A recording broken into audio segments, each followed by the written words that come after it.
Welcome back to Calcio Culture. Match week 9 done. We got match week 10 midweek, and then we got match week 11 going into the weekend.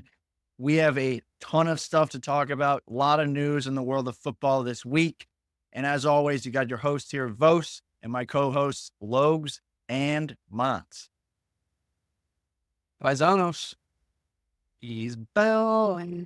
I can't even call myself Conte one game a week Logs because Conte's playing more games than I'm recording episodes these days. So, in any case, happy to be here. It feels like it's been a fucking month since I've been on, but looking forward to a stellar episode. Shout out to all my paisanos out there. Love Calcio, and we got Calcio every single day till Friday. Then we skip a day, and we got it Saturday, Sunday. We absolutely love it, and we got a great episode for you guys coming. Multiple Colpies. Little preview to that. Yeah, Mott spoiled the surprise there. That was such a spoiler. Well, I spoiled it last week when I told him that we'll have Colpy every single day. That is true. That is true. But to bring you guys through what we're doing today, we're reviewing match week number 9. A lot of interesting stuff happened this weekend. And then we're also going to be previewing the midweek match week, which is match week number 10. And then as Motts just ruined it, we're going to give you a couple of Colpies, but we'll explain that when we get there. Before everything, we got quick shouts, and Motts is going to kick it off because it's a serious topic, so Logs is not kicking it off. Since when does Mott kick this off in my presence? Quick shouts. We had some crazy news break today. Obviously, today is the day that the Balon d'Or is and will be and has been announced. But before it was announced, we had some news break that some people didn't feel like attending because they didn't think that they were going to win. Real Madrid, Vinicius Jr., Jude Bellingham, Carlo Ancelotti all decided to not go to the Balon d'Or ceremony. Party poopers. I don't think Danny Carvajal went. I don't think any Real Madrid players went, is what it was. No Real Madrid went. No Tony Kroos. People know money. Carvajal should have went to support his one agree. teammate Rodri and 2 his rehab teammate Rodri. Which that brings us to the second quick shout. Hold on. There's a lot of like news noise behind this. I don't know if you guys heard. Apparently, City is the one that leaked this news to Real Madrid. Now that is an interesting little tidbit because why is Man City breaking that kind of news to Real Madrid? Why is anybody breaking the news? It's a fucking award show. You're supposed to find out in the way. Well, I agree, but you may wonder, and I don't know how Man City got hold of this news, but in any case, that makes you think, okay, what is Man City gaining from telling Real Madrid that they shouldn't show up to this award show? I don't know, but that makes me think that they're in cahoots. Now, why would they be in cahoots? The Super League is on the verge of existence. You heard it here first. I think that's a stretch. We should have just listen. Though I would love the Super League. That would mean that the Serie A, the teams in the Serie A would be on the same playing field as the Premier League teams. You all have the same amount of money, and a lot of more people would be going to Milan or Juve because we would have more money. I also am down for no Super League because I love the Serie A in Calcio. I hate it. I like it I like the Serie A the way it is. I'm not here for Super League. Did we actually announce who won the Balon d'Or? Motts, can you actually say it? I didn't say it. Logan cut me off. That was going to be the second quick shout within the first quick shout of the Balon d'Or ceremony. Rodri has won the Balon d'Or. I have said that for a long, long time that this is his year. I've said it pre-Euros that Spain's going to win. Rodri's going to get player of the tournament. City's going to win everything. Rodri's going to get the Balon d'Or. Rodri's going to get the Balon d'Or. I said it again. I said it a year ago. I said it. Finally came true. I think he deserves it. I think, yes, Vinicius is great, but Rodri probably should have won it last year, and they always fuck things up, so they're just making up for last year's and giving it to him this year. I agree with it. When me and Logs did our Balon d'Or ranking, we forgot Rodri, and I was not on that episode. I think it makes a lot of sense. Like at the end of the day, if you take this as who did the most for their teams, Rodri played almost every possible game, and every game that he played in, they won basically, whether it was for Spain or for City. if you just go off of like pure points gained in games you played in, I'm sure Rodri is like the number one guy on that list and deserves to win. I strongly disagree with this decision by the whoever the voting class of the Balon d'Or is. You look at the list. Rodri first, Vinicius second, Jude third, Danny Carvajal fourth. So that's three of the top four coming from Real Madrid. Carlo Ancelotti won Coach of the Year. Real Madrid won Team of the Year, of which no one went up to get the trophy because no one was at the ceremony. And then you look at who's the best player and the most productive player for Real. When they won the league by double digits, they won the Champions League. And what I will say is, again, voting is supposed to discount international play. It's not supposed to take it into such strong consideration. So I don't know how in the world anybody came to a decision that Vinny didn't deserve this. I would even say that Jude had a shout over Rodri just from his contributions for Real. And again, it goes back to how many trophies did City win? How many trophies did Real win? I think they won the same amount. Did City win another tournament? Yeah, they won the FA Cup and then United won the FA Talk Cup. about the FA Cup. United won the FA Cup anyways. They won another trophy. They won Plus two trophies. They won. That's City what the won fucking two. Champions League. Yeah, it's not. But City won the treble last year, and they didn't have anybody that won the Ballon d'Or. So clearly, it's some biasness. They do some rewarding of players that they prefer. I think Rodri should have won it. I think he deservingly won it. And yeah. Messi won it last year. Shouldn't have. So Yeah, exactly. that's a whole It was different story. Rodri or Haaland should have won it last year. I mean, here's at the end of the day, Vinicius had like 40 goal contributions. That's That's bad. That's not a Ballon d'Or winning season for a forward at the end of the day. Messi and Ronaldo not, had not just- goals. that's- I'm not- that's no, no, no, no, Messi- hang on. I'm Messi not and saying. Ronaldo screwed it all up. I know. Yeah, I'm 'cause not that's- saying goals. I'm saying goals and assists. I contribution. understand. Lautaro only had like 42. Like I think that is going to be what is kind of normal now. We're not going to see guys like Messi and Ronaldo or Lewandowski putting up like 50 goals every game, unless maybe Harry Kane and Bayern Munich does it because they score a lot. But that's just my opinion. I could be wrong. Hopefully I am. I mean, Lamine Yamal is starting to put up some crazy numbers. But over the last couple of years, it hasn't been like those crazy stats that Ronaldo and Messi that we were used to seeing them put up. And I think Rodri, he plays in one of the most important positions on the field. He controls every game. He didn't lose a game in the Etihad for like 365 days. Spain didn't lose a game in the Euros. Like he wins almost every game that he plays in. He controls every game. I think it makes sense. And he scores massive goals very consistently. Well, in any case, definitely some Fugaz. Yeah, I mean, behind the scenes, but What I Go think ahead. would be good for the Ballon d'Or is I wish that the voting like body had to release like a write up for the top 5. Like, here's how we came to this decision, because then I think it would clear up a lot of this. Like, how did we get here? just make the voting public. Just make it completely public. Who cares? That's how they do it for the AP poll for rankings here in the U.S. They do that for MVP voting in multiple leagues here in the U.S. Why would you just make it entirely public? I don't Where's like the, it being where's, public the, personally. where's the accountability? Because then they can't give it to the people that they want. So the people have been saying that the Ballon d'Or has been rigged for a long time. It's not a shock that some people are not happy with the results, right? That's not a shock. What I think is a shock is Lautaro Martinez finishing in 7th overall. There's a couple representatives on this list of the Serie. He was the highest one, finishing in the top 10. I think he easily should have been minimum 4th. I think he gets it over Carvajal. He gets it over Haaland last year, and I think he gets it over Mbappe, in my opinion. What are your guys' thoughts on 7th and where he should have finished? And yeah. No, I certainly agree with that. That was my next qualm with this list is, I mean, Vosen, I think, had him at 3 in our list. Granted, we forgot Rodri, but it's a trouble. We forgot the inevitable winner. But Lautaro had an absolute fucking season. I mean, Serie A, Coppa Italia, led the league in goals, MVP for the league, MVP for his team, played well for Argentina, Argentina won Copa. I mean, this guy had Most goals in the Copa.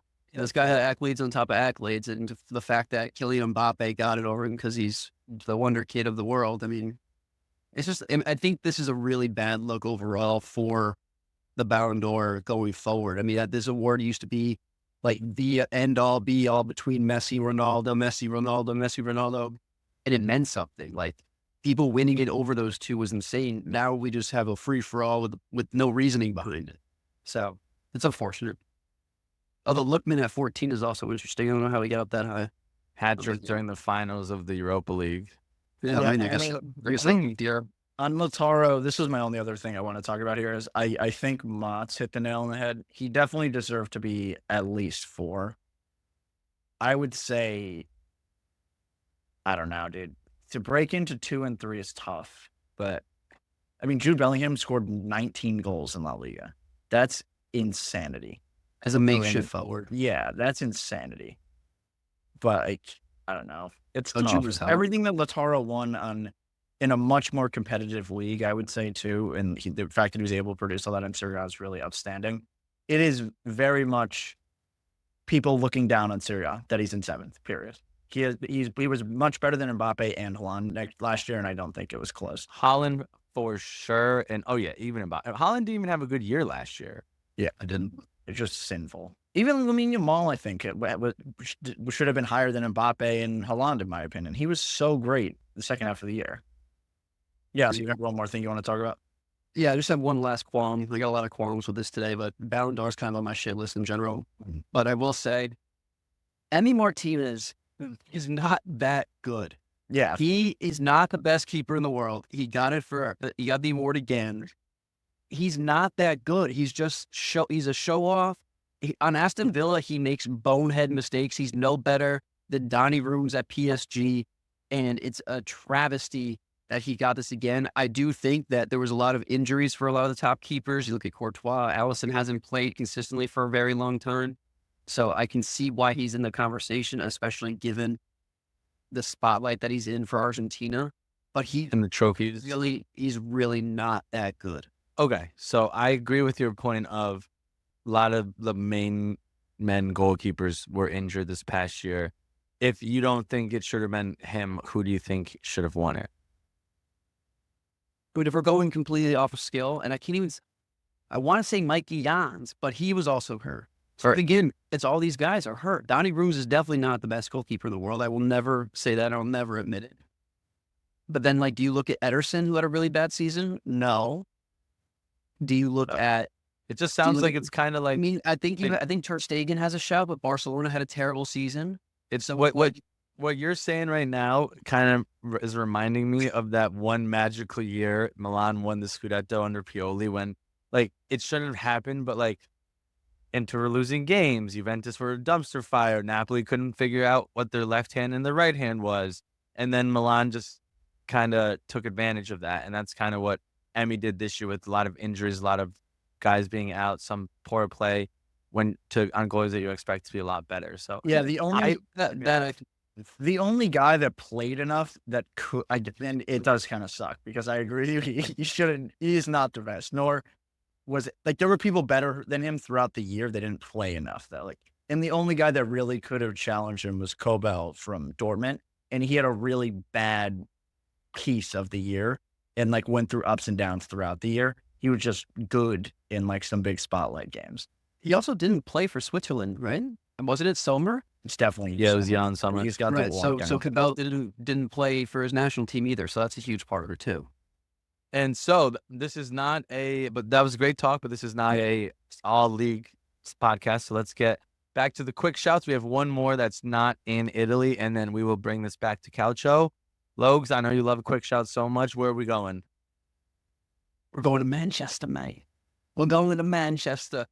Eric Ten Hag, ETH, Ajax legend, is officially sacked. 2.5 years into his Man U job, he has been dismissed. I don't think we need to talk about this too much because I think anybody kind of knows what's going on here. I think it's more of a question of who they're going to bring in. He didn't deserve to be there anymore. Very simply. I don't think anybody would disagree. It was just a matter of when he was going to get fired. The ship had sailed. It looks like they're now going to hire the Sporting Lisbon coach and Anarim who actually Liverpool ultimately decided not to go forward with for a number of reasons. And I was talking to one of my friends today who's a Manchester United fan, and he kind of has done a lot of like the legwork on reading some of this stuff. And I asked him that why would you guys get Anarim if he wasn't good enough for Liverpool? And his point was that Anarim plays a back three, and he wanted to have that be played all the way down to the youth level, and Liverpool weren't ready to do that, which I respect and I think is the right decision for a top club. I don't think you should be teaching three-man defense necessarily as a top Premier League club. So it'll be interesting. I don't think Anarim is the best decision. I don't even know if Thomas Frank is the best decision, but that seems to be where it's trending. All I Two can say words. is, well, go ahead, Motts. Max Allegri. Didn't mean that, right? I just want someone else to suffer through that guy's playing style. Although United have suffered a lot, so they shouldn't do that because that'll just put them back even further. But I think it would be funny. My only thing here is certainly it was time. I mean, there was time a couple of weeks ago at that point. But what I want to say is that good on Man U for not jumping ship immediately. His first season wasn't very good, very rocky second season, a lot of ups and downs. So I'm just happy to see that an organization was willing to stick with the guy that they put a ton of money into from the start, even though time after time and transfer after transfer, he just got it wrong every single time. I think he spent 500 mil in the time that he was a United manager around there, and he bought like 6 of the players that he had at that Ajax team that made the quarterfinals, just thinking like, just get me another one of them, and I don't know, I can return to that form. It just didn't work out. Tough showing. In any case, enough of the non-Italian news. Yeah, well, I just want to shout out one thing. Hire Edin Terzic if you know anything about soccer, Manchester United. And I haven't seen it anywhere, but I think they should do it. And let's move on to Italy. Let's go to Italy.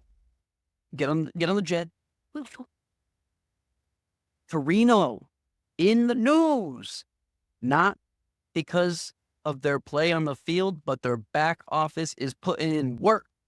Red Bull, the organization behind Leipzig and Salzburg, amongst others, is looking to purchase their first Italian team. Lads, what do we think about that? Not their first Italian team, I don't think. Don't they have another one in the lower league? I could be wrong. But in the top flight, yes, it would be. Interesting enough, I actually did some digging on Torino. This was extremely just ironic. It just happened to be this way. Their valuation was only 200 million, which I thought was very, very low because I think it's actually a pretty famous club, especially in Italy. And I think that there's nothing stopping them from becoming like a very powerful club and continuing to develop that Turin rivalry. Because I think a lot of people in Turin are really supportive of this club, and the Juve is more the global brand. And a lot of people in Turin who live there are Torino fans. And if we can get that rivalry to like as level of a playing field as Inter and ACR, that could make things very interesting. And it would be a very long runway, obviously, to get there. But the way that Red Bull systems work, it's kind of just plug and play guys and you can go from there. So they could, if this does happen, Torino are going to get a lot better very quickly. I think that's a big jump for them to make as big of a rivalry as Milan Inter. It's a big rivalry in Torino and in Italy, obviously. Like you were spot on. A lot of people in Torino support them over Juventus. But in terms of like club recognition globally, Torino have a long way to go to catch up to both Milan and Inter, which obviously everybody knows. But like you said, I think it would be great for them because the Red Bull system, no matter where they are, whether it's Germany or wherever those teams are very, very known for young guys, hungry guys, developing players, making them into some talent, and then they sell them off, make a lot of money. Torino needs to do that because for the most part, they're going to either have young or older veterans or young players because it's not really a prime time destination. They're not really in the Champions League all that much. So in order for them to be successful, they need to make a profit on younger players, developing them. And we know that the Red Bull system can do that. So I would love for this to happen to Torino, and I would love to see the transformation that happens if this goes through with Torino. This is really exciting from my opinion. I mean, I think Red Bull has a great system, not only on the field, but just in the back office and the way they do business. They've been very successful in a lot of their acquisitions, aside from their minority stake in Leeds, which obviously hasn't panned out just yet. but we could see Leeds back up in the Prem in a couple of years. But even more from that, like having such a big name move into Serie A and to make that investment, I think is also huge. Again, it's momentum. Serie A is grabbing such a huge momentum from the private equity side, from guys like the Red Bulls. I think this is a really great look for Serie A. That's showing that we're worth the investment, that the league is worth the investment. And any amount of cash injection here is super helpful. And just to jump on top of what Motts was saying, their young development is just insane. So this would be a great move for Torino. Would be happy to see it, and it would be very interesting for the league. But even more so than that, two huge Italian names in the news. We talked about this a couple of episodes ago. Mario Balotelli is, here we go, official. He has signed with Genoa. They found their new number 9. I believe he's wearing the number 45. But we are going to see Super Mario back in the top flight, which is great for Serie A, in my opinion. It's interesting news. I don't know if it's going to help the situation in Genoa. This team is not very good at the end of the day. And I don't even think that Balotelli is going to get enough service to do anything. Like, what is 35-year-old Balotelli athletic? Like, that was part of the reason he was so good, right? He was athletic and was like this ruthless kind of finisher that on any given day might be the worst player that you've ever seen play soccer in the top level. I don't know how that's going to translate to a struggling Genoa team with an older Balotelli. They're going to sell some jerseys, maybe. Yeah. They'll probably get some viewers. Yeah. I would still just roll Pinamonti out there because I think that's your best bet. But I don't know. This may have been the only possible way they could add a guy. It's a very weird one for me. If you're battling relegation, I just feel like there would have been a better option than this. Yeah, I think that this is classic Serie A going to the old, let's go sign an older veteran Italian who knows the league, even though Balotelli doesn't really know the league and has done something in his career and won't work out and might lead to them being a dumpster fire. Whereas if Genoa were serious about improving off of what they had last year, even though they did sell their 2 goal scorers, they would have done some scouting, looked for young Italian players that they could develop, that are hungry, that can prove themselves, right? Because a couple of things don't go Balotelli's way. He's going to be like, I don't need to prove myself. I am who I am. I'm older. I've already had my career. People know who I am. I don't need this, right? You got a younger guy who doesn't have a name. Things don't go his way. He's going to have to work harder. He's going to have to be hungry in order for people to learn his name and to make another move, right? And we talked about this the last episode or 2 episodes ago. Empoli have done a great job of it. They found young Italian players. Nobody know who the fuck these guys were, and they are putting it together, where Genoa is taking a more traditional Serie A approach, older Italian player that has already had his career, and it probably will not help them. But good for the league, probably. Good for the next 2 to 3 games for Genoa. He'll fill some seats for the anticipation of him. Definitely. It's just like so short-sighted and it's nothing more than a gimmick. I don't think we might be looking too far into it, but it's a gimmick. But I wouldn't call it anything more than that. You think? I do. Because again, what team is really looking to make a change with free agents in the middle of the season? Like, the transfer window's not open, so it's not like they can't go get a real target. It's just this guy was like, I'm bored, put me on the bench, play me a couple. But it's also that's on Genoa. The transfer window is too long, right? It goes into like 4 games of the season into September. You have literally June, July, August. Like, you have 3-4 months to scout players. You have the whole last year to realize, like, hey, Goodmanson and Retegui are playing pretty well. We aren't the biggest club. Some club is probably going to come with an offer that we are probably going to accept. You need to know that and have the people in place and the infrastructure in the front office to scout and then recruit and then have these replacements and not go after Balotelli at this point to put a Band-Aid on it. About, like, the other teams that are down here, Cagliari, like, add Piccoli and find this guy Zito Lavumbo. and those guys are making a massive difference for that team. Monza kept Juric, who was like a role player, but is now massive. Like Como got Patrick Cutrone, who's one of the best players in the league right Nico now. Paz. Nico Paz. Like there's all these guys that you can get. And I don't even, Barnes is Bonnie and Dennis Mann. Like you're in the Serie A. Like you have to prepare better than this. Like how is your first option? Pinamonti's now playing well. Like we're getting Balotelli. Like I would have liked to see them go after like Gio Simeone, like somebody like that who isn't really going to be in the not the best player, but is going to get you some good games. And he's not going to play Gio doesn't really play at Napoli now anymore because he's not good enough. And there's guys like that you can get if you want. And this was just such poor planning coming into the season. It's just disappointing. I agree with the Gio. I think that they still should have looked for younger, but Gio would have done exactly what Retegui did last year and get you 8 goals. Like that's at nothing else. That is replacing one of your best players, and he's going to do the exact same thing, probably nothing less, nothing more, which is still better. To be fair, I don't think they were planning to sell Retegui. I mean, I think that they were. They must. Atalanta only bought him because that's true. Skamaka went down. That's true. I think that Juventus had interest. Juventus had interest in Retegui. Like you had to know that he made the Euro squad. He was getting international minutes in the Euros. You have to know one of these clubs is coming, whether it's this year or next year. You have to know. Right, but my point being is I think that was only 3 or 4 days before the end of the window, and they had made certain moves. They got ready on loan. They brought in Piemonte. They had Malinowski. I'm just naming names straight up. Martin Thornsby is good. They brought in Brugnor and Cuffy, who, if you didn't see him this weekend, you should have fucking watched. He was disgusting. So, again, they had the Coney de Winter. I mean, they had some guys that around him that if they hadn't sold Retegui, I think they're in a much better spot now.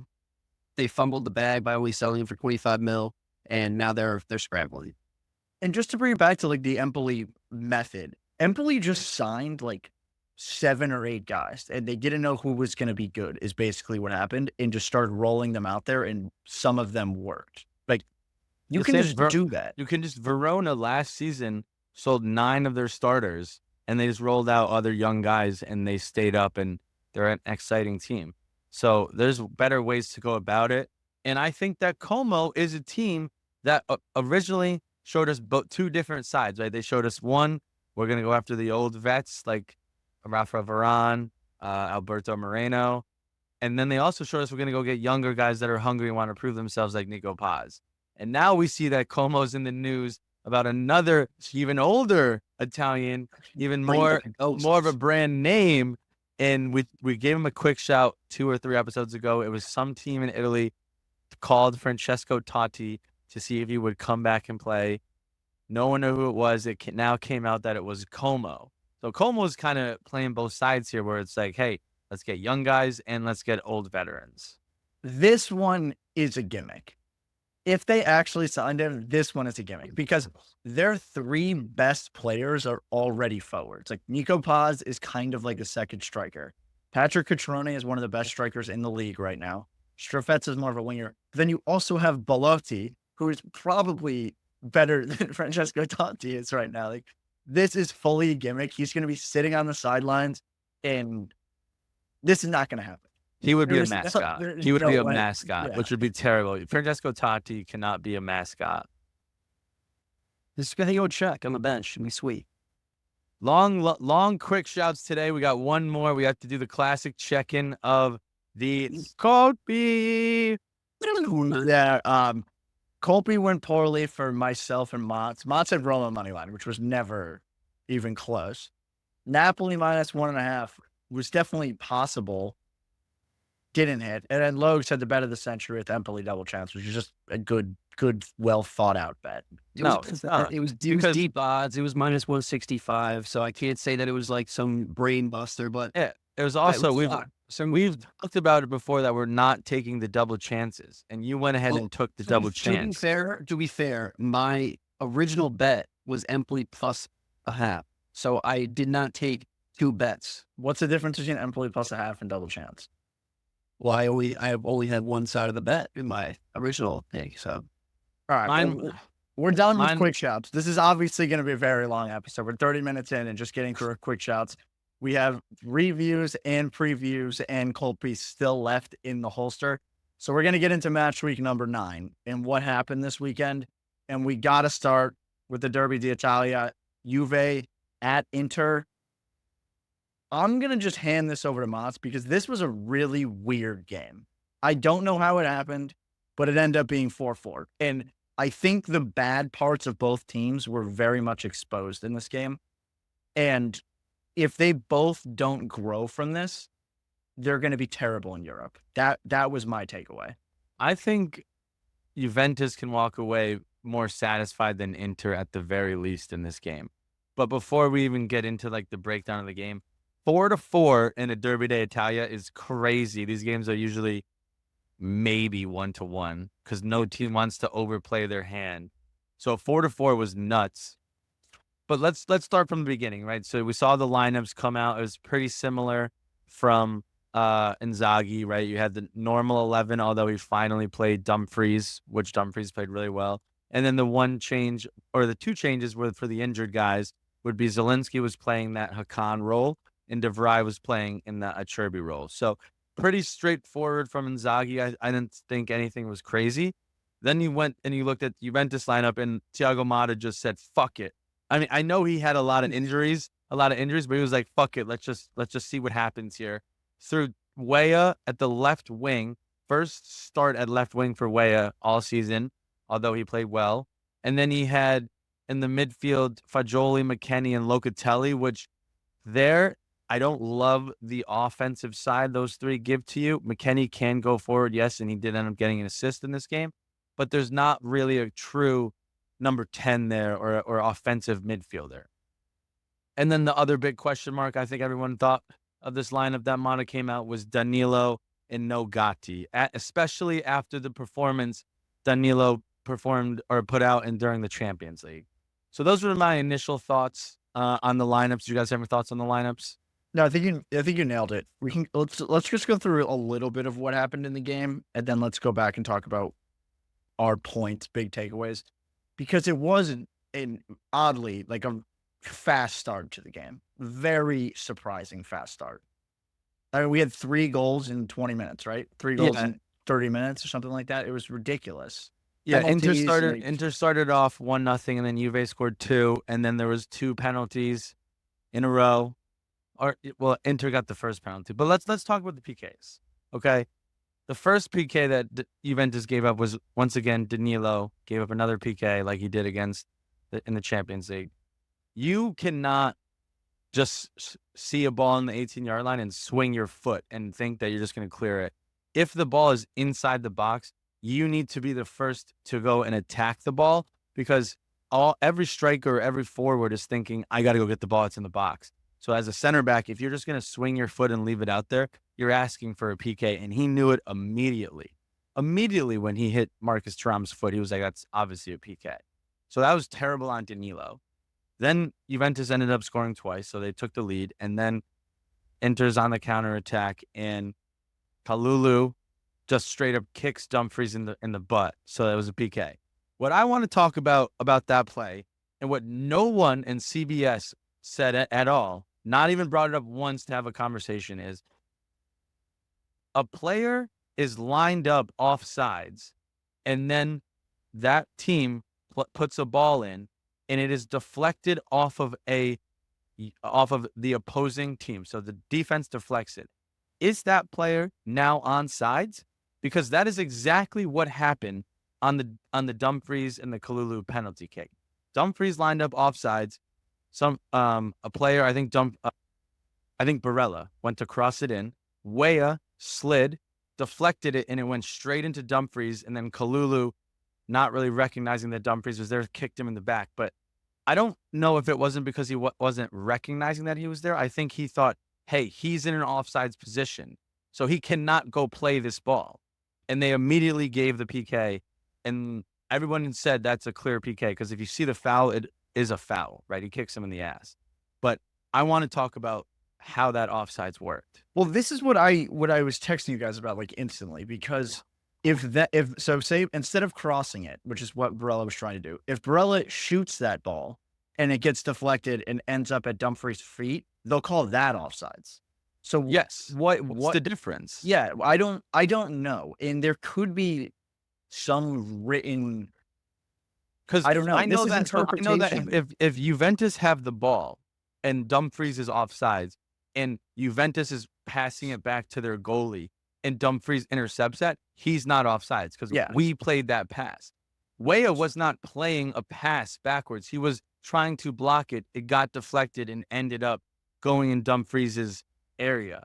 So my biggest thing, I'm not mad that the PK was given because it was a foul. What I'm mad about is how that wasn't even brought up in a topic of conversation. There was no rule analyst or no commentator, the halftime Grella, Marco, Poppy, nobody brought that up. And it was so clear as day how offsides he was. The second it happened, me and Vos texted immediately at the same time. He's clearly offsides. It's not a PK. Immediately. It literally came in at the same time. Like I clicked send and got the message from Motts. And I get it was such an egregious, such a bad foul by Kalulu. It was like a 10-year-old would make that tackle. But to not have that conversation is terrible. You have to either educate the viewer, because I think I know soccer and I think he's offside. So tell me why I'm wrong. At least have the conversation. Or I agree. And that moment was very significant because then that brings it to 2-2. And then what happens is they kind of crumbled a little bit and went down 4-2. And then Kenan Yildiz came on and changed the game. 2 goals in 20 minutes. I mean, he's announcing himself. Like he had kind of been quiet for a He's little been really quiet. He's been taking now. a lot of heat. He's been taking a lot of heat from the Italian media. And we talked about this last episode, how he's taking heat. He's 19. You have to give him some time. Like this guy's not Messi, where Messi's going to score a goal and an assist in every single game. Give him some time. And he showed that, hey, listen, I am 19, but I can play against the biggest clubs in the world and get results. Motta brought him on late. He used him as a super sub, and he provided 2 goals. And the first goal, he took it from the halfway line all the way down. Dumfries thought he was going to cut onto his right because that's what he always does. And he said, nah, I'm taking it with my left. Jan Sommer had no chance at the first goal. First goal was a pure class goal. Second goal, Jan Sommers probably should have saved. He had a lot of time in the box. Dumfries took too long to close him down. But great game from Yildiz, kind of reassuring the Juventus fans that I deserve this number 10 jersey, which he was doing in the beginning of the season. The other takeaway, the other young kid who played extremely well for Juventus was Conceição. He was cooking on the right-hand side, absolutely frying anybody that went in front of him, creating all kinds of havoc, a ton of different opportunities, got the assist to the Weah goal, and then put the ball in for a cross to then have it land on Yildiz's feet to score a goal. So great games from Yildiz and Conceição, McKennie with the great assist, and then I thought Juan Cabal also played very, very well. And then I wanted to get your 2 opinion on Di Gregorio, because obviously it was 2 PKs, right? Those are tough to stop. Got his hand on one of them. And then when it was 4-2, Inter had a lot of chances. He was making some good saves. But it's 4-2 right now. So what were your guys' thoughts on how he played? I thought he was fine. Like there wasn't a ton he could do about the goals, right? Like it's not like when we compare him to his opposite in this game, Jan Sommer has done a lot of bad things this year. And Di Gregorio is a guy we're going to expect to continue to grow and steal games for Juventus, and Jan Sommer's doing the opposite for Inter. So, and it's weird. Like I can't imagine what it's like to be a goalie who's barely facing any shots, and then all of a sudden you're facing a ton against Inter Milan. Very strange situation to be in. I'm not going to read anything into Di Gregorio, regardless of what happens this entire year. He's a great goalie, phenomenal with his feet. He's going to be a great goalie. And I still don't think he did anything wrong in this game. And I think the opposite. I think he played well. He kept them in the game in the second half. Two PKs, like it's a crapshoot whether you're going to say that or not. So that's got to be discounted. So I think he made a ton of great saves. He made more saves in this game than he has all season, just out of necessity. And he certainly kept them in the second half. There were a couple, mean, for the first, 15 minutes of that second half, Inter had the ball in Juve's 18 the entire time, whether it was from corners or just hanging outside the box. Obviously led to the goal eventually, but I think Di Gregorio simply played great in the second half. My other takes for this game include Conceding. I think that was the biggest flashy player that I was taking out of the second half there. My initial thought on Conceding was he's kind of what people thought Antony would be, except he actually is dangerous with the skill moves that he's using, with the dribbling skill that he has. Antony just fucking dances like a fairy all over the field. Conceding was actually dangerous. And I know he only got one statistical assist, but like Mott said, I think he deserves 2 regardless. And he played phenomenally off that side. It makes me think that they're not going to miss Nico Gonzalez as much. They certainly will, but it's definitely nice to know that he has the confidence and the skill to go out there and really add some value, especially against a great team like Inter. Obviously, we talked about Yildiz. I don't need to cover that anymore. But what I will say from that perspective is they took out Pavard in the 60th minute, 65th minute. 63rd. And Bissett came in. Yildiz caught them. Both goals were from his side. You hate to see that out of him, especially because he's been looking rather good this year. Still a very young player, but tough that both the goals came from his zones. And so I think overall, my whole take from this game is Inter might be a little in trouble. Just from a mental standpoint, not even from a talent standpoint, really. Obviously, a couple of injuries here and there, but we've been preaching the fact that they're so deep on the bench side that you should be able to come in and overcome those kinds of obstacles. And they had it. They had it in the bag. We're going to talk about Inter, but I just want to wrap up on Juve before we get into Inter, because I agree with you. There's a lot of talk about that to talk. Did you really just interrupt my monologue like that? Yeah, we're not done with Juve. That was hard to because on Juve, Motts, I think this is a good game to take a step back and look at Thiago Motta, because at one point in this game they were down 4-2, and in a Derby d'Italia, that's a big deal, right? Like, you got to stay in these games, and they were very much. This is a game they probably should have lost, to what Logan was talking about there. If you go down 4-2 to Inter, you are probably going to lose. And they kind of got bailed out with Yildiz. And we look at some of the subs the starting lineup, particularly with Danilo. Weah did work out, which I thought he was, to your point, was spectacular in this game. So where are you at with him? Because it was, we can't score, but we're defending well. And this game was the polar opposite of that. What happened? Yeah, so I'm good with Motta. Like, yes, it was 4-2 at one point, but I totally disagree with one PK. So that very much should have been 2-2 going into the halftime, or around there. Listen, the choices in terms of the lineup, he's kind of got his hands tied with the amount of guys we have injured, so he's got to just play who's healthy, right? Douglas Luiz is out, Koop Miners is out, Nico Gonzalez is out, Milik is out, Bremer is out. So you got to play who's healthy. My biggest takeaway is, number one, we had the lead in a Derby d'Italia in Milan. That's great, right? We came to play. Number two, once again, we have showed so tremendous character in another game, just like we did against Leipzig. With Allegri, you go down 4-2, you're fucked. You are not scoring 2 goals and tying it up 4-4. With Motta, he's still saying, like, we always have a chance to get a point with Motta, because he understands you got to score goals to get points, and he's normally much more organized defensively. Listen, I think now we're starting to see how important Bremer was, because since he's been gone, we've allowed like 6 goals, and we allowed 1 all season. But I'm in a good spot with Motta. We're going to be fine defensively. You see the character and the heart and the mentality of this Juventus team, which we can now switch into Inter, because Logan was spot on the head that this is a mentality thing with Inter. That it used to be a mentality thing with Juve, not being able to come back. Now it's a mentality thing with Inter that I want to let Logan talk about. What do you think that mentality is? What do you think that issue is with Inter? Now I had a question about Juve. Oh, okay. What's the question about Juve? Well, my thing is, How do you feel about Dusan being taken off in the 77th when you're down 1 goal? That's your best goal scorer in theory, and Motta takes him off. I mean, obviously Yeah. he's not going to play every 90 every game. I But, think it's I mean, tough. Yeah. in that position, why are you taking off Dusan? Super tough. Listen, Dusan has played every single game for the full 90 besides one.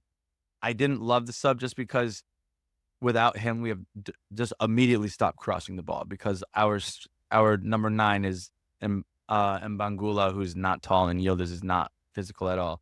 So I didn't necessarily love that, but I think that that doesn't really matter because the Yildiz sub works so well. And once again, Motta knows we got more games coming up. We're playing again on Wednesday. I got to get my guys rested. Dusan, we have no one else to play this position besides Dusan.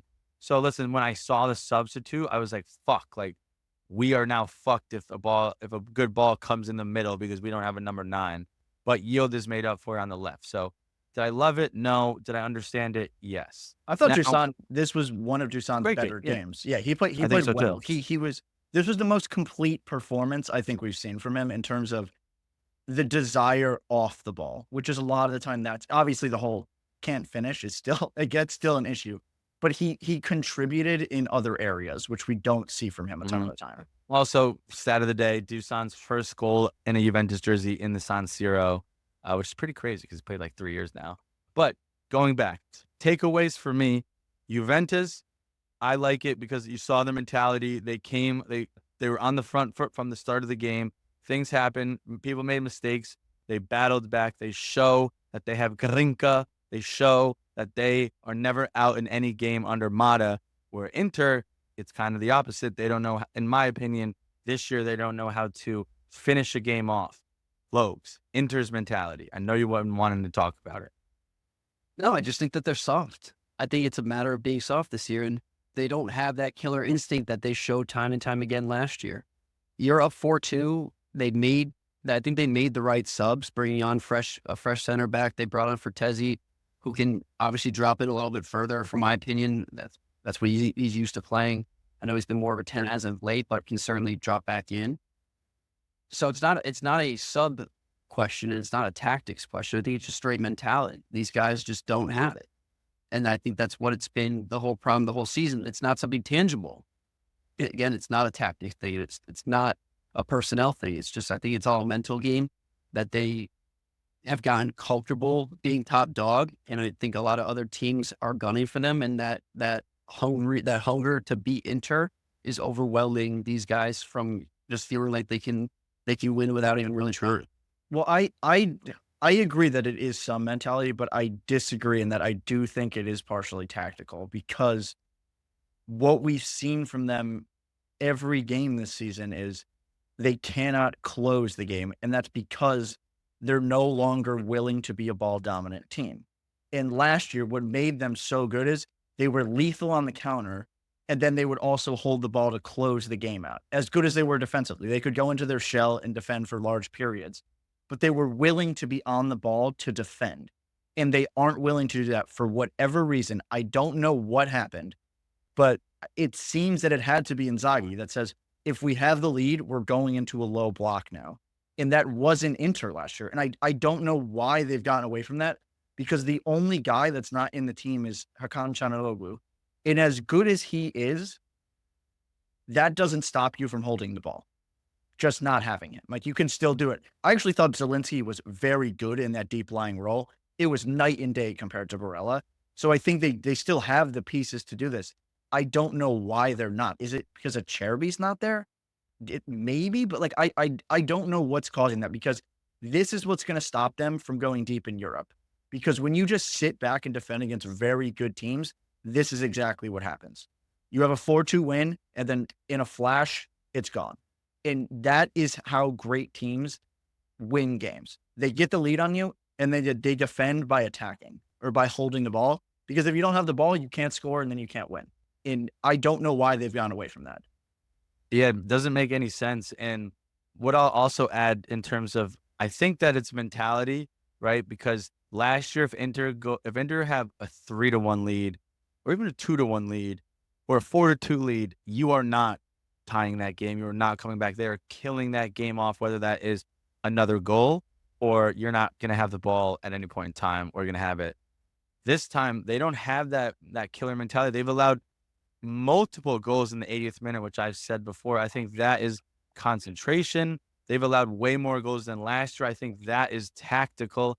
They're not as good as recovering people's spots, how they play that fluid soccer. They're not recognizing it, or they're just not as compact, because Conceição, when it was Bastoni was out of position, Mkhitaryan was playing Conceição's position, and that was not I mean, Conceição put him in a blender. It was the easiest thing for Conceição to get by Mkhitaryan, where it should have been Bastoni, and then he just passed it to Weah. So I think that there might not be recognizing that people are leaving their spots, or maybe they're putting too many men forward, so they're allowing more counterattacks and being more open.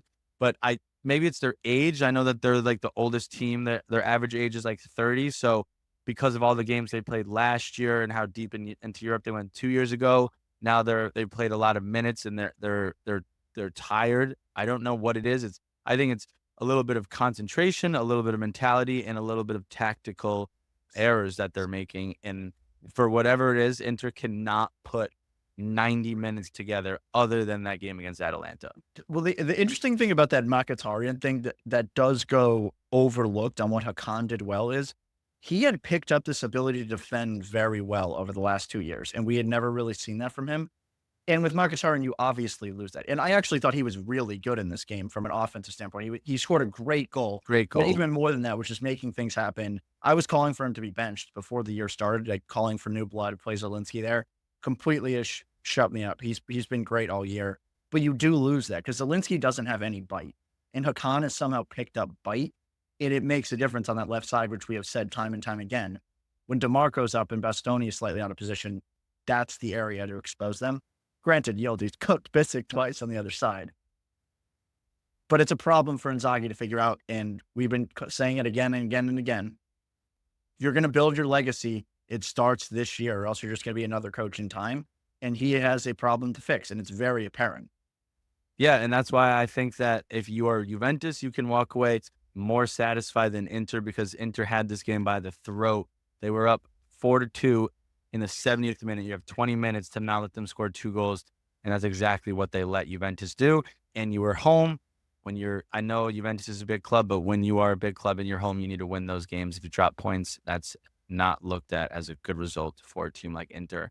And Juventus came back. They showed grinta. They showed heart. They showed that mentality again, like I said. So that's why I think that they slightly got the edge. But allowing four goals is not good.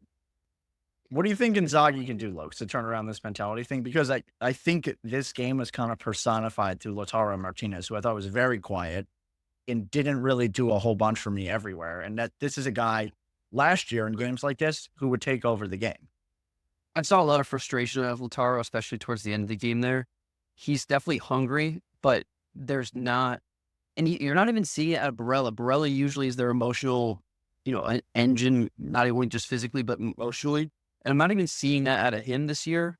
So maybe it's an all players meeting. I don't think Inzaghi's really the one that's going to fire him up per se, but something internally, I think that needs to come from the players, needs to change. They just need a reset. I think we said it the other day, and losing to Milan in the 89th minute to me isn't really a slap in the nuts, but someone needs to do it. I think this 4-2 loss might have done it.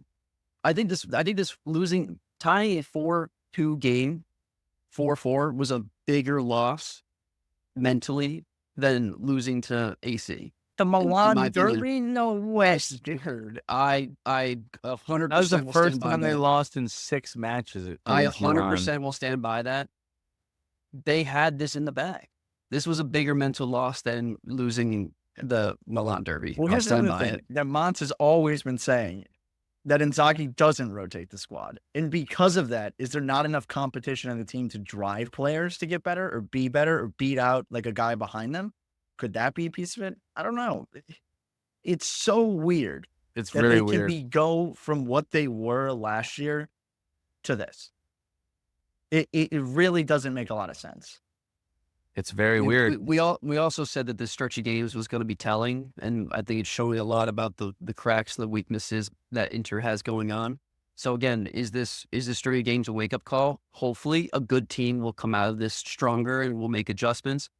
But we'll see, because from what this has told me is that this is not Inter of last year. We've been saying it and predicting it and talking about it, how they're simply not going to run away with the league again.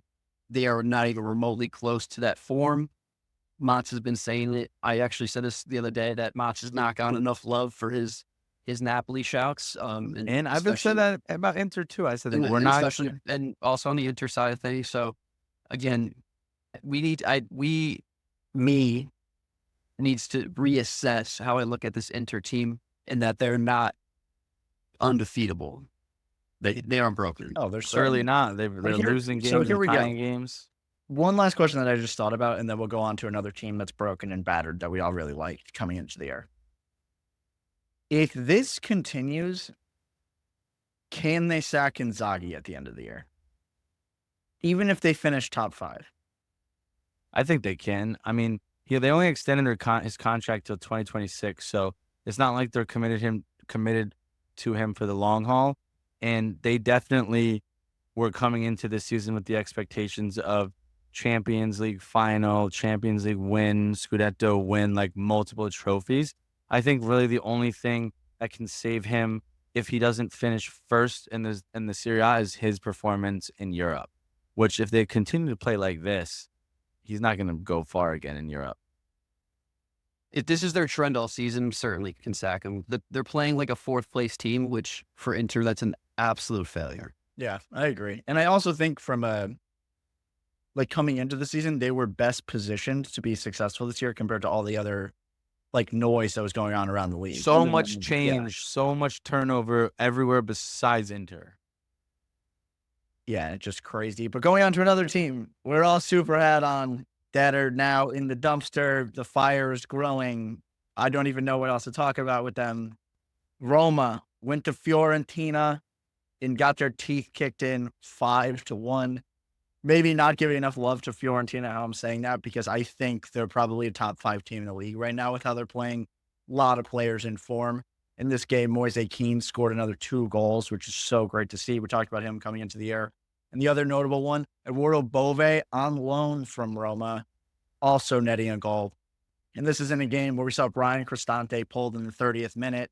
We saw a bunch of midfielders for Roma not playing well, and you have a guy going on loan, scoring against you, who's been great all year for Fiorentina. And Roma did come out, apparently, and said they are not going to sack Ivan Juric. I don't know what the timeline is on that, but they are sticking to him. And there is nothing new to take away from this Roma game, other than Manu Kone and Paulo Dybala are good players. That's it. It's still the exact same team. And I don't think that's new news. Even worse defensively. I think they were worse defensively than they've even been. Obviously, it was 5-1. So, yeah. Red card. But it just seems that the belief in mentality is fully gone at this point, and nobody feels good.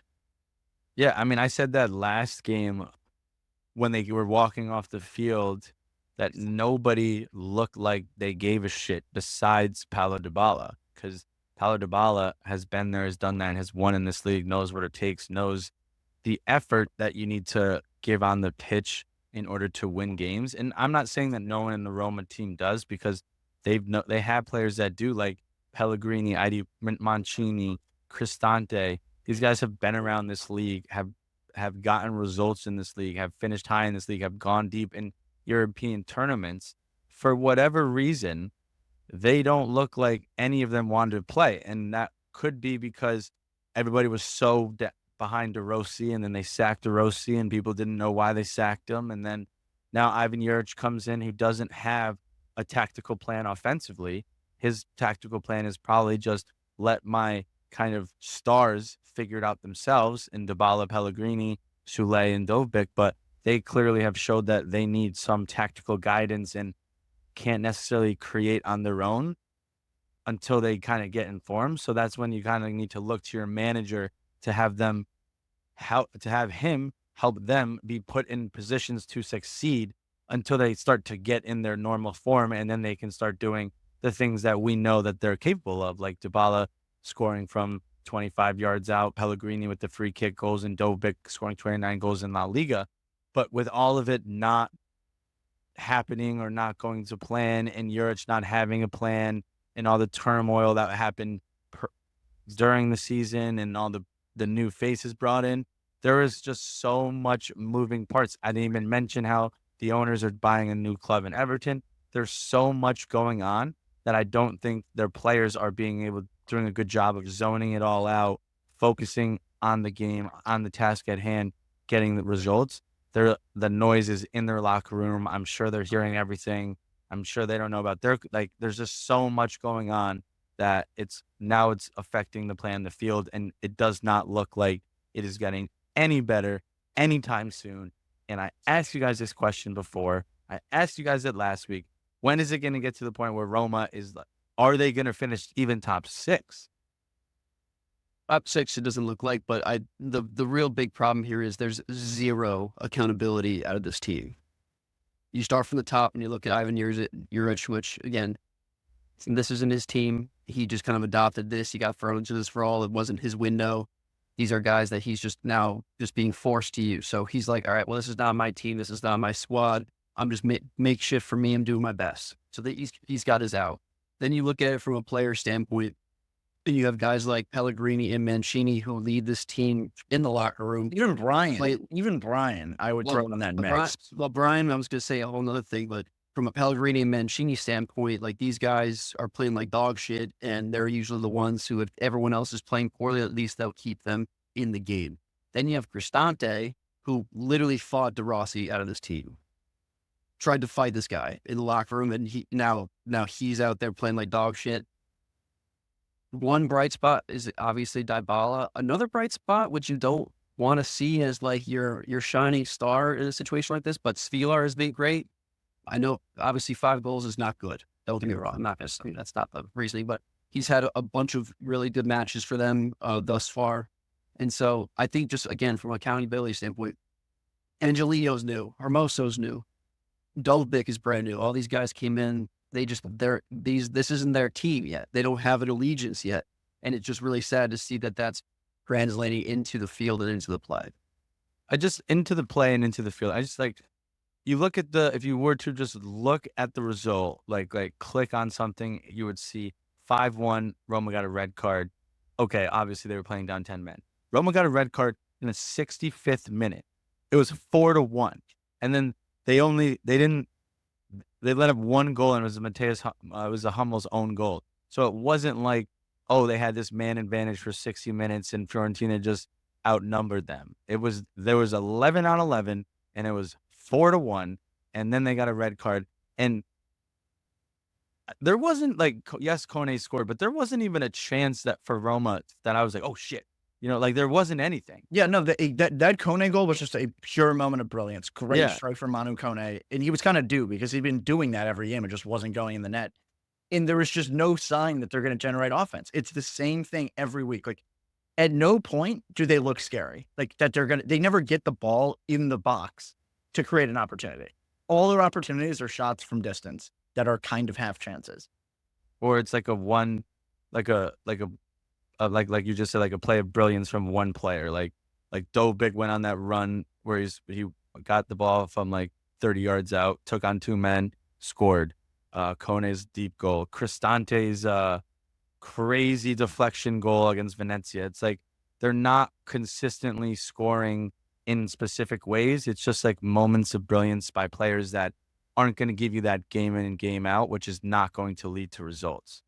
But now they don't even got the defense, at least with De Rossi. And you would think with Juric, you had the defense kind of ironed out. I mean, now they still 4 goals against Fiorentina. I know they're flying high, but you cannot let Fiorentina score 4. I mean, if you just go through the table right now, and it takes me so long to get to a team that I feel like Roma can beat. I think Cagliari is in there in 14th. I would back Como against them right now. But the thing is, they beat Udinese 3-0. But since then, it's been tied Roma or tied Monza, lost to Milan, lost to Fiorentina, barely beat Venezia by a 90-minute goal on a corner kick. So there's no consistency. It's just like if you're playing football now, just like throw the ball up and pray that something good happens for us every game for Roma. And they're not even throwing the ball up, though. That's the thing. Like, there's no, like, risk taking or, like, doing something to try to generate the chance. It's just, oh, we're just going to have dumb possession the entire game when we do have possession. And because it's Man U Day, I was thinking about this a lot. And I think there are a lot of similar things that happened at Man U, which we're now seeing at Roma, obviously with the whole manager circus that's been going on. But my main takeaway from this is that what Jose Mourinho did with Roma got them to the European final 2 years in a row, won one of them.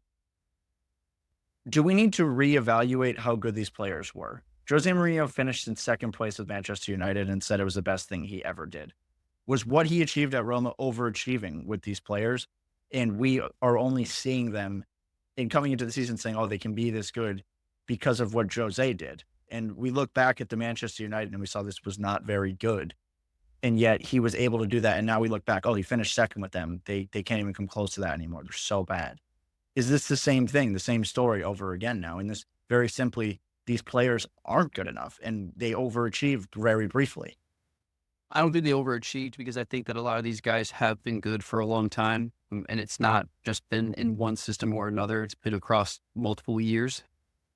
What I will say, though, is that the key players are just playing horribly. And they're all playing horribly at the same time. Again, like Motts went on for, there's so much noise around them and they're not able to adjust it and to ignore it. It's getting into their heads and they're letting it show in the field. A lot of these guys are trying to make transitions that they maybe just weren't used to. Obviously, the biggest signing, Dobik, hasn't been the guy that they needed to finish off the attack. But I'm just going to go back to Pellegrini, Mancini. Like, those are your prime time guys, and they're not playing well. I've always said that Mancini's not that good, but he was a stout defender for them last season. So is it a timing thing that they're all just playing horribly at the same time? That's what I'm going to lean on. But I'm not going to go as far to say that Mourinho didn't have anything to do with it, because Mourinho has shown that he's a phenomenal coach, especially with what he did at Man U. I'm sure that had an effect on this team, being able to manage 3 different tournaments, 3 different games at the same time. So between the turmoil, the timing, and a little bit of the coaching from then on, sure, are these players not that good? I don't think that's the case. I think these players are fully capable of finishing in 4th or finishing a top 4, going to a Europa League final, winning a Europa League. They're not scrubs at the, like I said, Dobik had 29 goals last year. Was it a different style of play? Yes, but 29 goals is 29 goals. Dybala has been a Serie A MVP before. Pellegrini is a very good player. We know that, right? Soulé was a good player last year. He scored 7-8 goals last year and 4 or 5 assists. So I don't think it's a player thing. Kone's good, obviously. And they got Hummels is a veteran player who's won everywhere he's been at. Was in the Champions League final last year. Hermoso was great for Atletico Madrid. That was in a defensive system that never let any goals in and has gone deep in European tournaments. So there's a lot of different things. I think it's mentality. I think the manager needs to be able to have his players focus on one goal, zone out the noise. You know who's really good at doing that is Conte. Conte's really good at, do not focus on the outside noise. What only matters is what's happening in this locker room.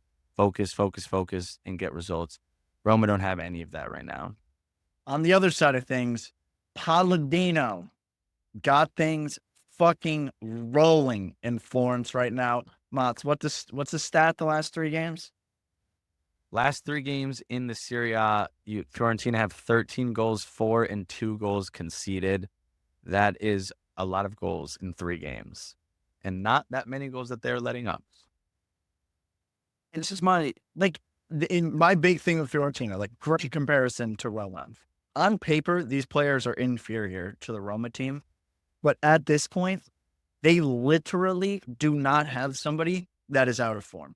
Everybody is playing great. Everybody has clear instructions. We talked about Kolpani wasn't getting on the board. He got 2 last week, and then in this week played a huge part in this game, although he didn't end up on the score sheet.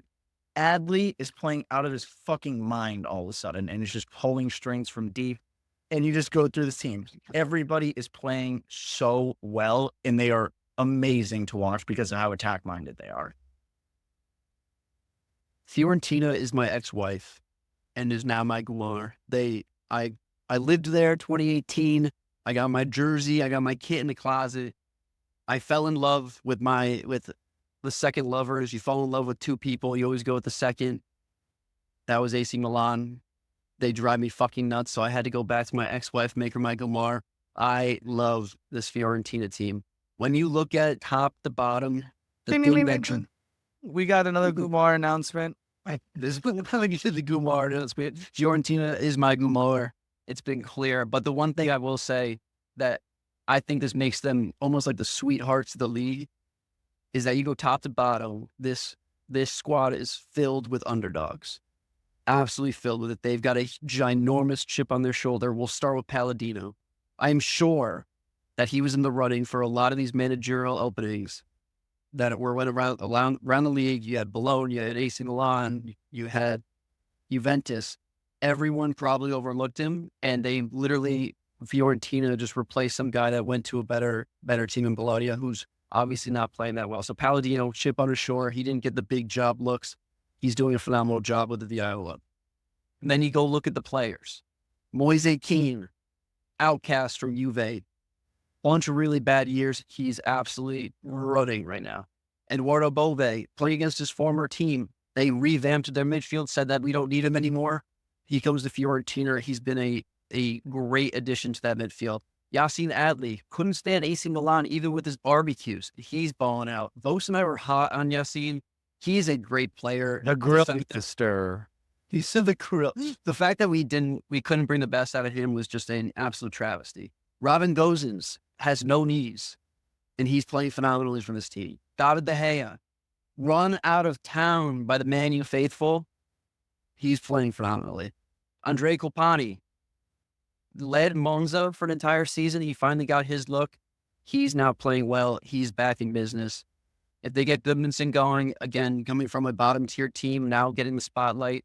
This team is just full of players with a chip on their shoulder. They're playing for the kit. They love playing for Fiorentina. The fans are loving it. The atmosphere in the stadium this past game was phenomenal. The ceiling for this team has gotten huge. Yeah, that is my question now to you guys. Who is Fiorentina facing right now that they don't feel like they can win? I literally think that they can beat any team in the league on any given day with how they're playing. And realistically, the only teams you're really scared of then are Napoli and Inter. And I think they match up pretty well to Inter right now. I don't think anybody's scared of Inter anymore off of what they've done in the last 9 games. But yeah, Fiorentina can beat anybody, right? I mean, I'm looking at their last 5 games. 3 wins in a row in their last 3, but in the last 5, it's 4 wins, 1 draw, 20 goals for, or on the season, 20 goals for, 9 goals again. So not really conceding that much. They're scoring a lot of goals. Everyone knows how hard it is to beat them in Florence as well. So they should look at any team and say, I mean, that's Calcio though. I think every team can beat any team on any given day. But I think Fiorentina can now look at this and see how the table is shaping up and how they're playing, stacking up against every team and say, hey, top 4 is a realistic shout here. That could be our goal, right? With Italiano, we typically finish in 6, 7. However, we typically don't score. We are always struggling to score with Italiano. Palladino's kind of unlocked the key. Moise Kean scoring goals. When Goodmanson comes back, we know he will be scoring goals, getting goals from his midfielders. So now with the firepower and the finishing that they have, you got to think, hey, we finished 7 2 years in a row with these goals. 5-4 we can do is what we can finish. Plus the European deep in the Conference League because they play teams that I've never heard of once in my life. Look, you go first, and then there's a couple things I just want to wrap up on. No, my only thing here is that they certainly should believe that they have a spot in this top 4. They should be 100% in the running. If they don't get European ball next year, that would be a failure, in my opinion. But the only team that, if I'm Fiorentina, that I'm afraid to go up against right now is Lazio, and they already beat them. Yeah, that was going to be my point. In the big games they've played this year, they beat Milan, they beat Lazio, they beat Roma, and they lost 3-2 at Atalanta. Like, those are your big games, and you played phenomenally. Like, getting 3 wins out of those is ridiculous. And I think in the Conference League this year, they should be thinking we're going to win the competition. I think if they don't win it with how they're playing, it will be a massive disappointment for this team. And they should be gunning for it because they have all the teams that they're playing, they are better than, and they should absolutely be gunning for this competition. And I do hope they break into top 5 because that'd be very interesting. And they have no reason not to with how things stand. But that wraps up the big previews of Match Week 9. We got a couple other games just take you through. Cagliari lost to Udinese in Udine, 2-0. Udinese, good result for that team. They're getting back on track. On Friday, we saw Como go to Torino. Great 1-0 game. Torino ended up winning this one on a fluke goal at the end of the game. It was kind of it was a game that deserved a draw. Both teams played phenomenally. It was an absolute battle, and I thought Ricci was another guy just, again, showing up, proving that he's capable of going to that next level. So it'll be interesting to see what happens with him in the summer. Lecce went to Napoli. Napoli, once again, just doing enough. 1-0, getting it done. Conte ball at its finest. That's what we're going to expect from them all year. Verona went to Atalanta, and things did not go their way. 6-1. Matteo Retegui continuing to grow the lead as top goal scorer, netted another one in this game. Genoa went to Lazio. 3-0 Lazio. Another team absolutely rolling. Nuno Tavares, not just 2 more assists. Pedro continuing to score. I think he came off the bench again in this one and scored. That guy literally cannot stop scoring. In a battle of the relegation candidates, Venezia went to Monza. Both teams dropping points 2-2. Somebody's got to win those games. Those are big ones for these teams. In the last game that was not played, Milan at Bologna, postponed. I hate that it was postponed. Field flooded. They wouldn't play at a neutral location. I don't know how that works, but I fucking hate it. Any other big news on Match Week 9 before we move on to the previews here at 10? Just that Milan had 2 red card players that are going to be suspended for a future game, but that's it. Into the game we're about to talk about? Yeah. All right. Match week number 10. Previews. We're previewing one game heavy here. And this game is tomorrow. Napoli at Milan. On the back of Match Week 9, with the Inter and Juve dropping points, Napoli are now 4 points clear, which is where Conte loves to thrive. And we would probably expect him now to start grinding out just those results that he needs. And this is where he incrementally is going to increase that lead. This is a massive game for Milan with a game in hand, and a massive game for Napoli to maybe extend that lead if they can pull one on Milan, who have not been very consistent. I think this is a tough draw for Milan, because of the way that we know Conte plays and is going to play. We've seen that Milan has success and has been able to beat teams when they say, hey, we're going to sit in our low block and play on the counter.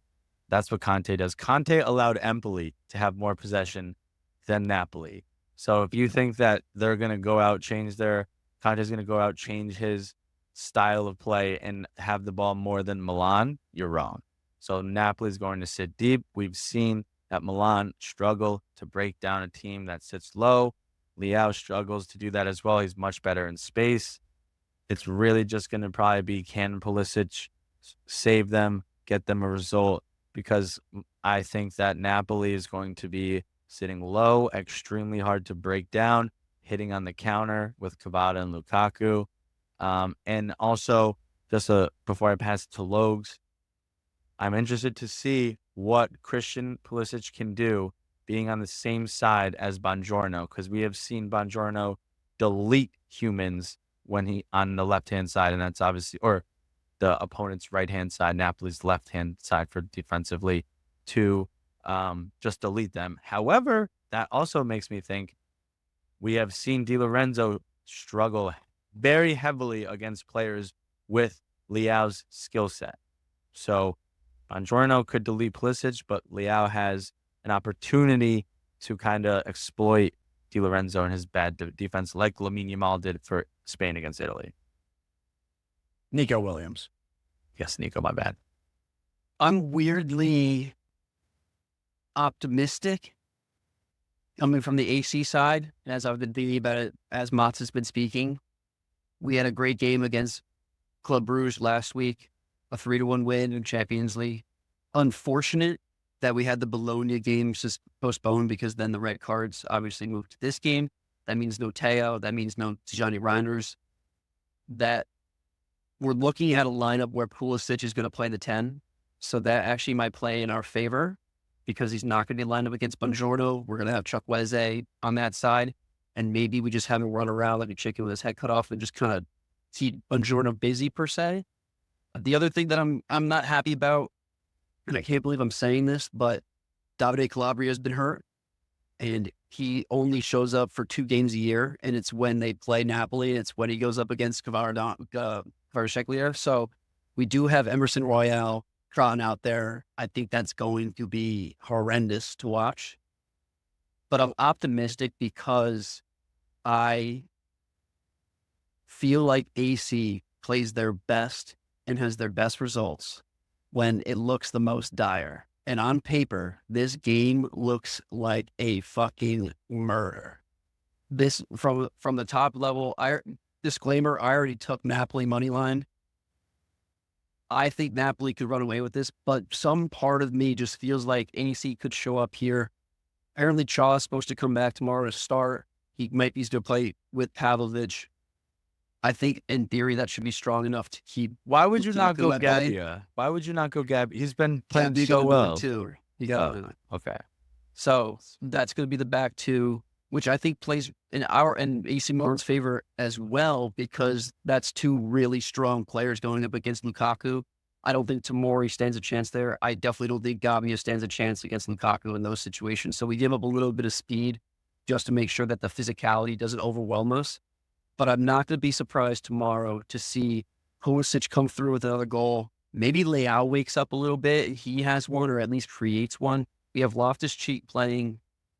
Morata's back. We don't have Tammy. He's probably not going to play. But we do have Okafor, who's due for a goal here. No Jovic. So I keep saying all these negatives. AC's in a bad spot here, but again, that's when we play our best soccer. I think that, we could at least come out with a draw here, but again, I already bet on Napoli, so You I'm playing can't. both sides. I'm hedging. You cannot be saying, I hope we come out with a draw if you're in the San Siro. But I'm just saying, based on the fact that we have 2 red cards to 2 of our best players and all the injuries that we have, this is not going to be our best lineup. And at least my hope is that we play some young guys. Kamara came in last week, played against Bruges. That goal should have counted. He had the best Serie I've ever seen. So hopefully we play some young guys and we see, this is me just being hopeful. I'm not even mad. I want you to be mad tomorrow. I'm just hopeful. I think how you're foreseeing this game go is very far from what it's going to be. I think Napoli are going to win, yes, but I think this is going to be 1-0 or 2-0. This is going to be a very Conte performance.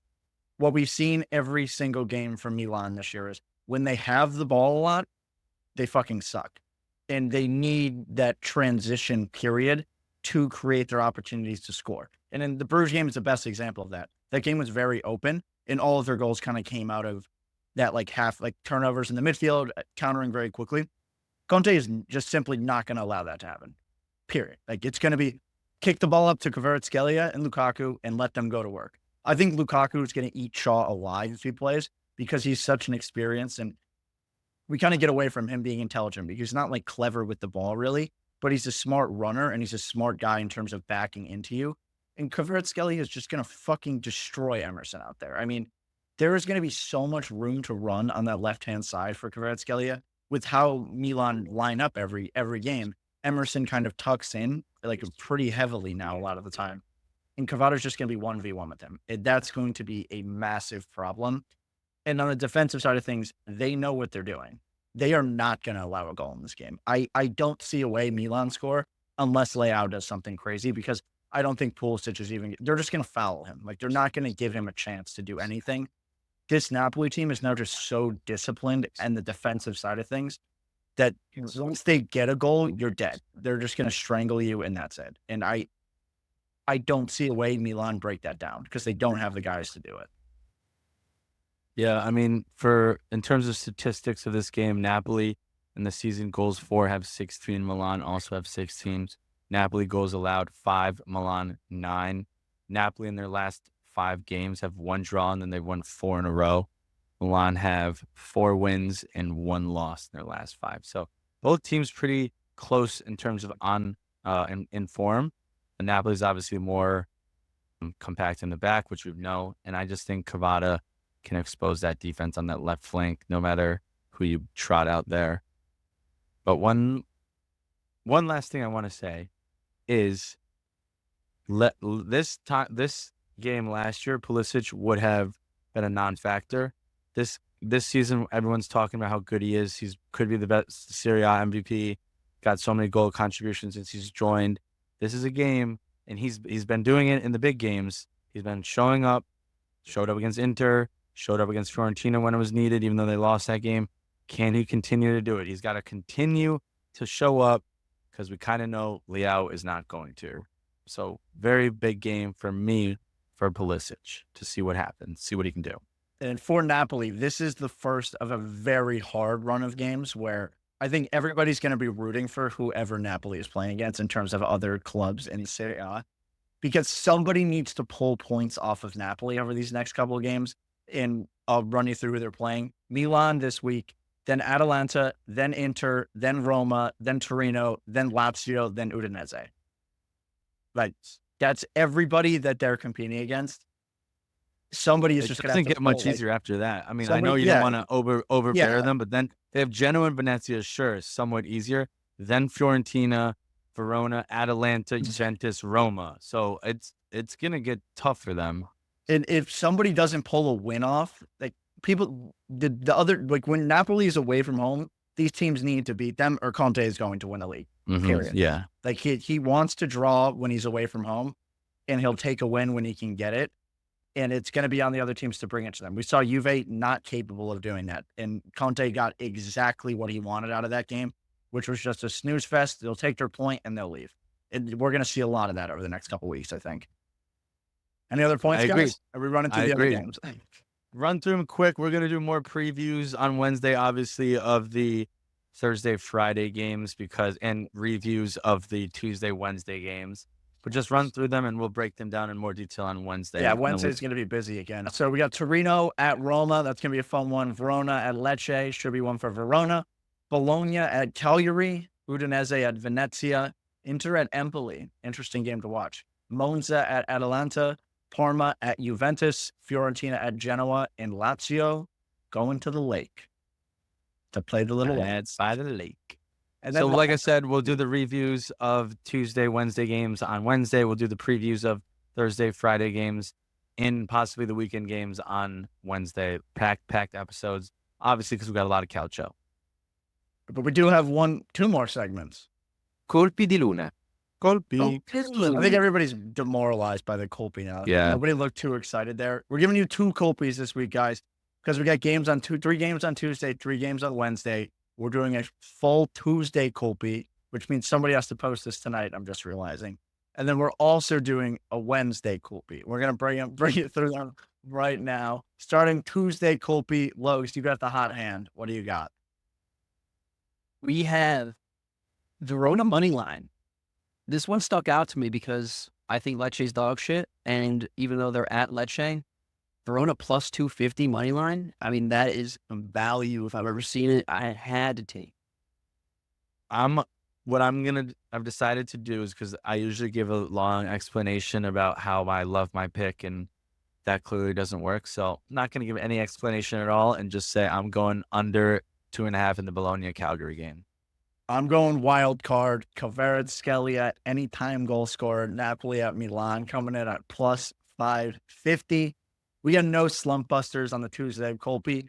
So it's going to be coming in at plus 37.33.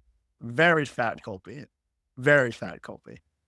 Very fat Colby. And that brings us to the Wednesday Colby and Logs with the hot hand. What do you got? Well, my hot hand's just taking another guy with a hot foot because we're going Matteo Retegui, anytime goal scorer, plus 350. He's the second hottest player in the league behind Pulisic at the moment. And I don't think that stops anytime soon. Atalanta's a roll. I would say hottest. I think he's hottest. Yeah, he's pretty hot. I mean, are we talking attractiveness or form? I think if you average out attractiveness and form, Pulisic takes it by a mile. Okay, my pick, Empoli draw. I just said it. I'll say it again. No explanation. Hate it, though. Disgusting pick. Who are they Worst. playing? Why don't you tell everybody who they're playing? So that They're playing Inter. They're playing Inter, and it's at Empoli, though. But the last pick that I did that I said was disgusting, and that's why I'm picking it, ended up being Fiorentina 5-1. And that comes in at plus 360, which leaves my pick with the only sensible pick for the Wednesday games. Atalanta minus 1.5 at home against Monza. That's coming in at minus 114. That one should be good. I feel really good about it. That brings this Colby to plus 34.35. Heavy hitting Colpies this week. And as always, Motts is betting Juve money line. So Weekday. Yeah, I bet Juve money line. Even against Inter, $100. They lost $100. Very sad. I'll bet it again, and they will win against Parma. I just want to put the numbers out there for all the Paisans. Just make it so clear that if you put $100 on each of these Colpies, when they hit, you're taking home over $7,000. We're making money this week. Do not miss out.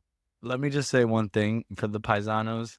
If you have some real stones, you'll parlay all of them, all 6 legs. You'll do all 6 of these legs in one bet. I'm going to do it. So it's going to happen. But we are done, guys. Sorry we went a little long today. There's a ton to talk about. Balon d'Or always gets the blood flowing. And Calcio is in full swing. There's a fuckload of games on. There's not going to be a lot of work done at our real jobs. It's our part-time job. It's not even a job. We just do this for fucking fun. But that's it for us. We're going to be back here on Wednesday. Going to have a ton to talk about. That one's going to be a long episode, too. We got previews. We got reviews. We got more Colpies coming your way. Everything all the Paisanos love. More quick shouts? Not More from quick Logs. shouts. Not from Logs. One game a week. So, Logs, you can go ahead and sign us off here with your little spiel. Well, guys, you know where to find us. And because of that one game a week, you know where to find me. I need the interaction. I get lonely. Only doing this every 7 days is quite the lonely road. You can find me. You can find us all on all the socials, X, Instagram, YouTube, TikTok. Tell us what you think about the Balon d'Or. Tell us about the legs for the Colpies this week. You got 4 opportunities to tell us what you got. Get involved. Get in the socials. I can't wait to see you there. And you can always listen to us on all your favorite streaming sites. That is Apple Pods and Spotify. Motts, take us away. Paisanos, we're happy to be taking you on this ride of Calcio every single day besides Friday for the rest of the week. Do not be a gagoots in Forza Calcio Culture.